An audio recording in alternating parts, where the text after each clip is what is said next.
écoutez Radio Omega. 103.9 Ouaga, 104.7 Bobo-Dioulasso. Radio Omega, le journal. Les titres de l'actualité. Daniel Ouedraogo. Au sommaire de cette édition, rapport MBDHP, le gouvernement réagit. Selon le ministre de la Communication, les opérations de sécurisation respectent le principe de la gradation. Nous parlerons justement de ces accusations d'exécution sommaire opérées par les FDS avec notre invité Ali Sanou, secrétaire général du mouvement burkinabé des droits de l'homme et des peuples. À la une également, pour le passage à une 5e République, la Constitution sera adoptée par voie référendaire, a annoncé le président de la Commission constitutionnelle à l'issue d'une audience avec le chef de l'État Roch Kaboré. Et puis, à partir d'aujourd'hui, vous aurez tous les vendredis durant le temps de carême un sujet.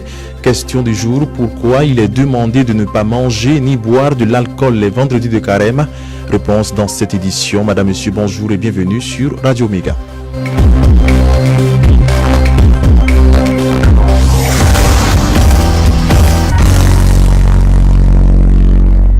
Procès du putsch de septembre 2015 en ouverture de journal. L'audience de ce vendredi matin s'est poursuivie avec l'audition des témoins.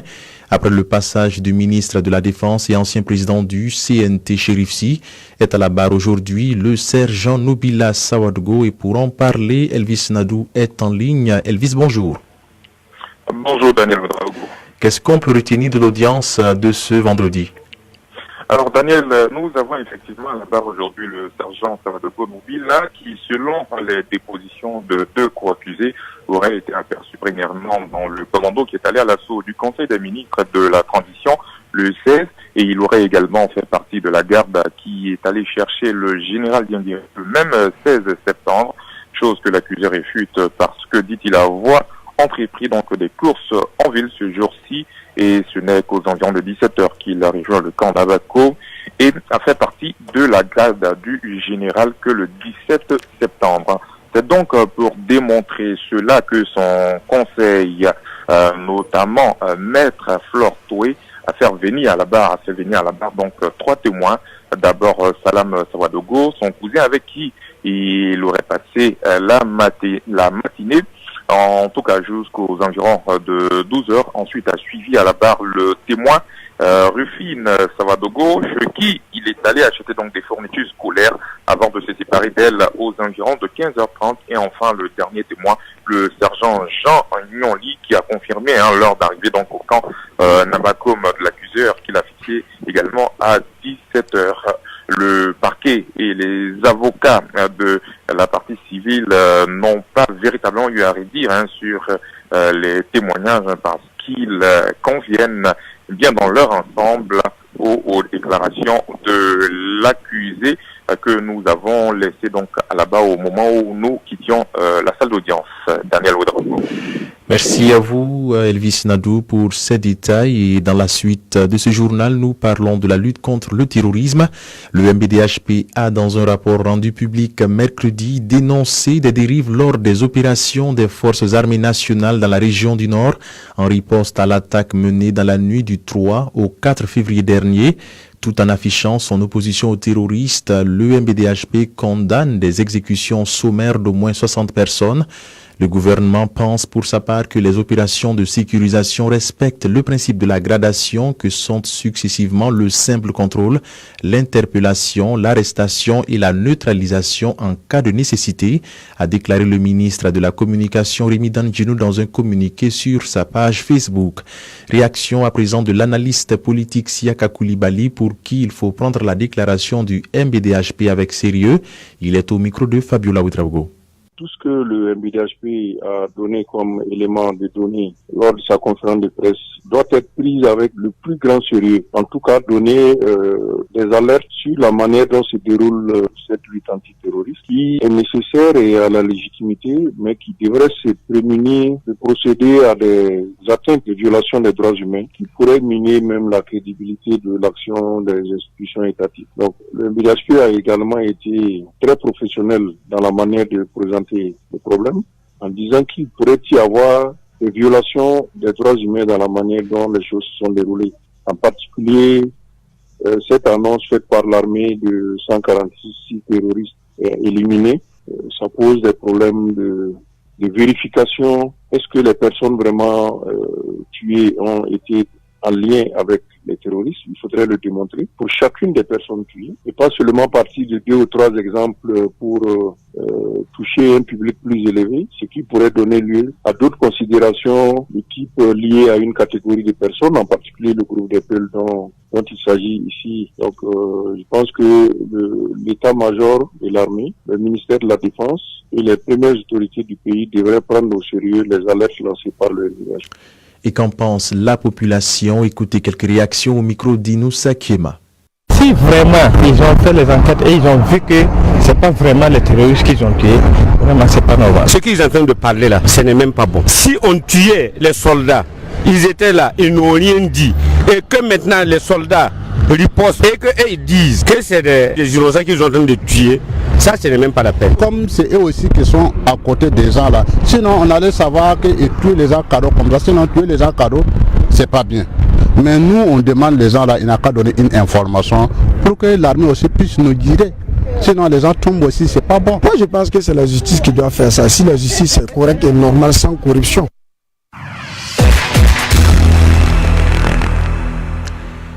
Passage du Burkina à une 5e république, la constitution sera adoptée par voie référendaire. Annonce faite par le président de la commission constitutionnelle, Maître Alidou Ouedraogo, à l'issue d'une audience avec le chef de l'État Roch Kaboré. Aucune date pour le moment pour la tenue de ce référendum. Pour le président de la commission constitutionnelle, je cite, la date du référendum importe peu pourvu qu'il se tienne dans les normes, dans le cadre de nos lois constitutionnelles et qu'il ne remette pas en cause un aspect ou un autre. Fin de citation. Les directeurs et chefs de service de la Commission électorale nationale indépendante CENI sont en conclave à Koudougou depuis hier et ce jusqu'à demain samedi 16 mars pour évaluer les activités menées par l'institution l'an dernier et se fixer les grands axes pour cette année préélectorale en attendant leur validation par la plénière des commissaires. Écoutez à ce propos Esther Somé, secrétaire générale de la CENI. Elle est au micro de Sabouna Ouedraogo. Par rapport aux objectifs qu'on s'était fixés, et il sert également de base pour évaluer les différents responsables des structures et également évaluer les agents. C'est vrai que la CENI est une administration qui est dédiée à l'organisation des élections, mais il faut se dire également que la CENI est dotée d'une administration permanente qui fonctionne au quotidien. Et quand on parle de la CENI, les gens ne voient que les élections. Alors qu'il y a un travail minutieux qui est fait. Quand vous regardez la roue du cycle électoral, une fois que vous avez fini une échéance électorale, il faut déjà préparer l'échéance électorale qui suit. Ça veut dire que l'activité elle-même d'organisation des élections est une activité permanente également. Le programme d'activité de 2019 va bien évidemment prendre en compte des activités qui vont dans le sens de préparer les élections à venir. Après 3 jours d'échanges, l'atelier national sur la relance de la production cotonnière au Burkina Faso a refermé ses portes mercredi soir à Ouagadougou. Au sortir de cet atelier, plusieurs recommandations ont été formulées et un plan de relance de la production cotonnière a été élaboré par les acteurs de la filière coton. Marina Traoré. Faire le diagnostic de la baisse de la production cotonnière au Burkina Faso et proposer des solutions en vue d'une relance de cette production, tels étaient les principaux objectifs de cet atelier. Des objectifs atteints à en croire le ministre en charge du commerce, Aruna Kaboré. Nous sommes très satisfaits. Les préoccupations ont toujours des réponses. Sur la question des impayés, il y a eu un engagement franc des cotonnières qui ont décidé d'accompagner à l'appurement les impayés donc, au niveau des cotonculteurs pour la campagne 2018-2019. Et nous travaillons aussi pour que les prix donc, des produits qui vont être mis sur le marché en tout cas soient des prix accessibles. En vue de la relance efficace de la production cotonnière au Burkina, un plan d'action a été élaboré par les participants. Un plan qui s'articule en 5 axes selon Delphine Zungrana, membre de la commission, thème et rapportage. Le premier axe porte sur l'amélioration de la gestion des terres cultivées. Le deuxième porte sur la gestion de l'approvisionnement en intrants agricoles. Le troisième sur le renforcement et la redynamisation des bonnes pratiques agricoles. Le quatrième axe porte sur la mobilisation et la fidélisation des producteurs. Et enfin, le dernier axe porte sur l'appui à la résilience des producteurs. Plusieurs recommandations ont aussi été formulées par les participants à cet atelier, notamment la mise à la disposition des producteurs de semences de coton et d'intrants de qualité et en quantité suffisante. Des recommandations que le ministre Aruna Kabouré a promis soumettre au gouvernement. Religion à présent, à l'image des fidèles catholiques du monde entier, ceux du Burkina ont aussi débuté le carême depuis le mercredi 6 mars. Chez les catholiques, le temps de carême débute le mercredi des cendres. Le jeûne, la prière, le partage et la pénitence sont recommandés durant les 40 jours du carême. Parlant justement du jeûne, pourquoi il est demandé de ne pas manger ni boire de l'alcool les vendredis de carême? Y a-t-il des exceptions au carême des vendredis? La réponse à ces questions avec Judith Traoré, qui s'est entretenue avec l'abbé Ferdinand Tiendré-Béogo, vicaire à la paroisse Notre-Dame de Fatima de Dasasko. Tant par excellence de mortification et de repentance, de retour à Dieu, durant le carême, les fidèles catholiques sont invités à la privation et à changer de vie. Et ce changement se vit aussi dans l'aspect matériel, selon l'abbé Ferdinand Tiendré-Béogo, vicaire à la paroisse Notre-Dame de Fatima de Dassasgo. Pour marquer notre détachement de ce qui peut constituer notre joie pendant ce temps de carême, les mercredis et les vendredis de carême, on demande aux fidèles chrétiens de s'abstenir de la viande et de l'alcool. Ce sont des éléments qui peuvent nous amener à être toujours dans la joie et oublier que nous sommes dans une période de repentance. Ça, c'est une mesure du petit local. Sinon, ailleurs, en Occident, c'est peut-être le poisson qu'on demande aux fidèles de ne pas manger, sinon quotidiennement. À la faveur de la célébration de la 162e journée internationale de la femme qui s'est déroulée le vendredi 8 mars à Coupella, l'interdiction de manger de la viande et de boire de l'alcool a été levée dans l'archidiocèse de Coupella. Pour l'abbé Ferdinand Tiendré-Béogo, cette mesure locale avait pour but de permettre aux femmes de fêter. L'Église essaie toujours de communier aux événements de la société. Ça, c'était une célébration nationale qui s'est déportée dans cette localité. Pour montrer notre solidarité et notre communion à cet événement, on ne pourrait pas interdire les femmes qui étaient en l'honneur de s'abstenir de manifester leur joie. Donc, c'est des dérogations. Selon l'abbé Tiendré-Béogo, le jeûne ne consiste pas seulement à s'abstenir de boire et de manger. Il faut changer son cœur. Et comme le dit le prophète Joël, le vrai jeûne consiste à déchirer son cœur et pas ses vêtements. Alors, durant ce temps de carême, mettons en pratique cette parole. Pour ce temps de carême, retrouvez donc tous les vendredis les reportages de Judith Traoré et l'abbé Ferdinand Tiendré-Béogo.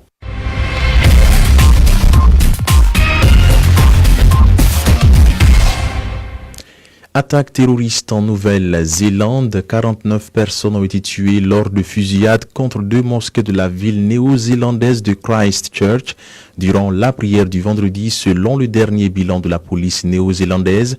La police a annoncé 4 arrestations, ajoutant avoir désamorcé des engins explosifs improvisés.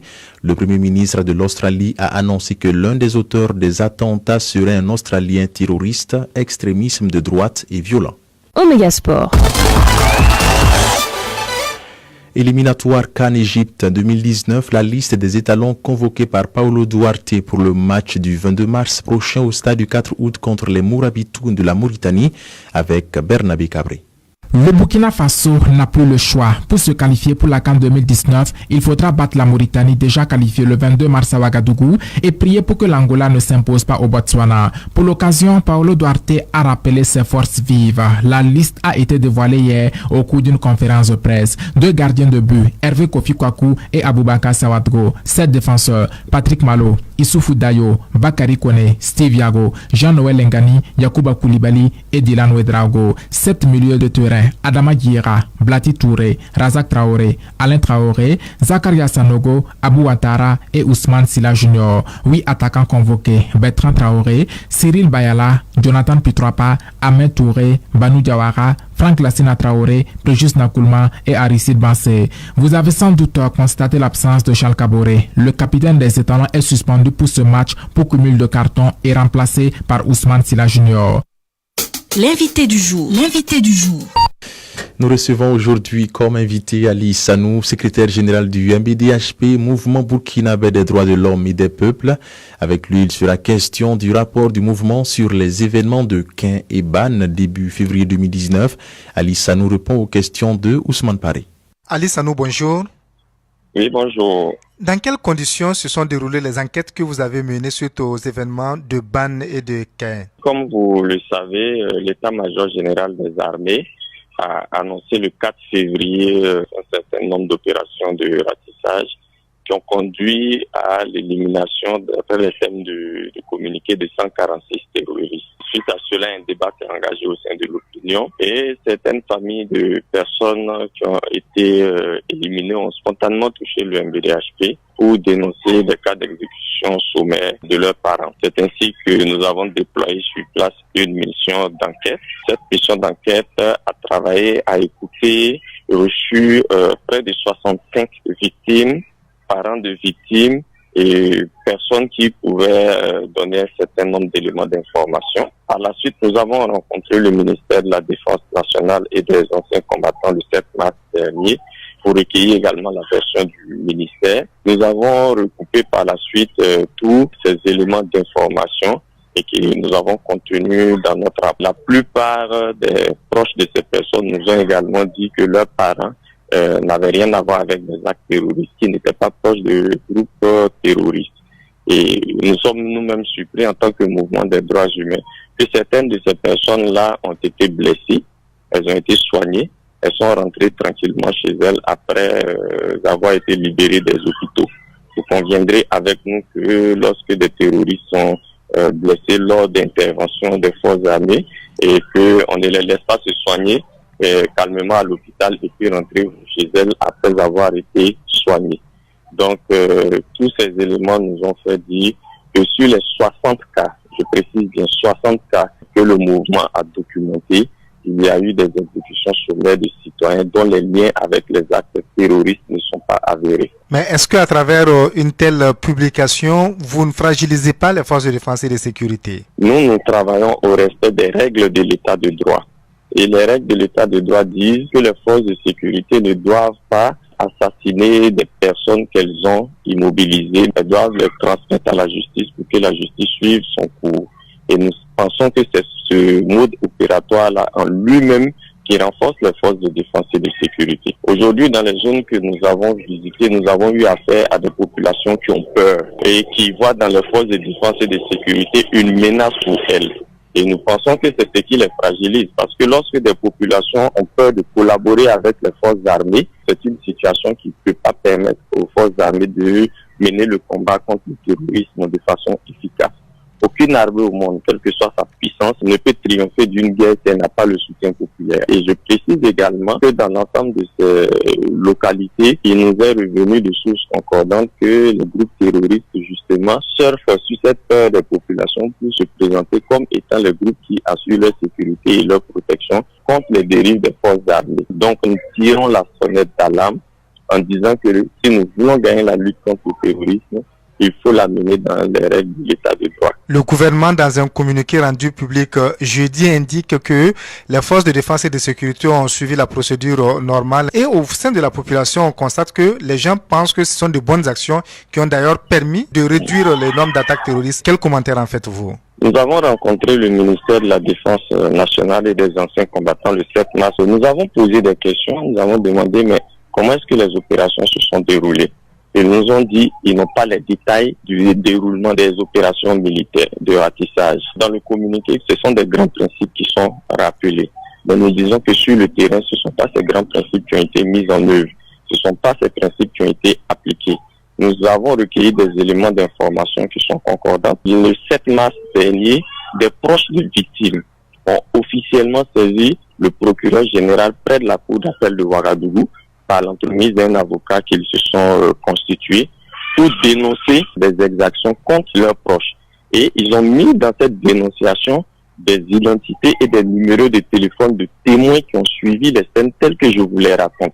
Donc aujourd'hui, la justice burkinabé dispose d'éléments, d'informations, dispose de témoins et dispose de contacts de ces témoins-là qui peuvent dire Voilà ce qui s'est passé à Kainouro le 4 février 2019. Et nous pensons que si la justice doit effectivement faire son travail, eh bien, ces investigations ne feront que corroborer le rapport d'enquête du MBDHP, parce que nous avons 30 années d'existence. Si notre mouvement s'amusait à élaborer des rapports à la légère, il n'est pas évident qu'après 30 ans, il soit toujours une organisation qui soit présente et qui soit une organisation respectée au sein de la société civile burkinabé. Nous disons, lorsque vous n'avez pas des éléments tendant à dire qu'un individu est un terroriste, il faut éviter de créer des frustrations sociales en s'en prenant à des populations dont les liens avec les groupes terroristes sont véritablement douteux. Ali Sanou, merci. C'est moi qui vous remercie. Ali Sanou, secrétaire général du MBDHP, nous parlait du rapport du mouvement sur les événements de Caen et Ban dans le Nord. Et avant de mettre un terme à ce journal, sachez qu'en sport, le tirage au sort de la Ligue des Champions a eu lieu ce matin. L'Ajax d'Amsterdam, après avoir sorti le Real de Madrid, sera face à la Juventus Turin d'Italie de Cristiano Ronaldo. Les Anglais de Liverpool de Sadio Mané et Mohamed Salah héritent de Porto.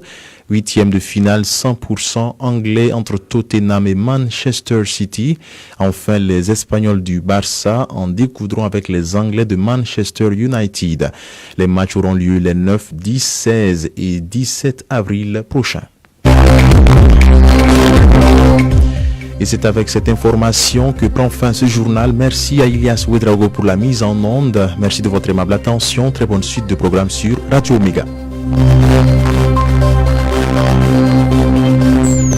Radio Omega, l'info en direct.